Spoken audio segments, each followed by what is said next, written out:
आपण पाहत आहात RK न्यूज, बातमी तुमची, आवाज आमचा। अक्कलकोट येथील श्री स्वामी समर्थ महाराज यांच्या पादुका दर्शनासाठी आई वृद्धाश्रमात दाखल होणार, भाविकांनी दर्शन घेण्याचे आवाहन। निमशिरगाव येथील आई वृद्धाश्रमामध्ये श्री स्वामी समर्थ महाराज यांच्या पादुका दर्शन सोहळा आणि महाप्रसादाचे आयोजन करण्यात आले आहे। पण याच वेळी अक्कलकोट येथील स्वामींच्या पादुका आई वृद्धाश्रमामध्ये दर्शनासाठी दाखल होत आहेत। आई वृद्धाश्रमातील अनेक आज्यांचे श्री स्वामी समर्थ महाराज हे श्रद्धास्थान आहेत। अनेक आज्यांची स्वामींच्यावर निस्सीम भक्ती आणि श्रद्धा आहे आणि त्यांच्या आग्रहाखातरच आई वृद्धाश्रमामध्ये स्वामींचा फोटो आणि पादुकांची प्रतिष्ठापना करण्यात आली आहे।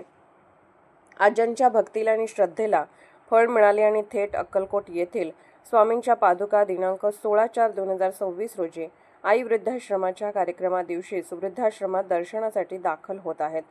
तरी स्वामी भक्तांनी पादुका दर्शन सोहळा आणि महाप्रसादासाठी उपस्थित राहावे असे आवाहन आई वृद्धाश्रमामार्फत करण्यात येत आहे।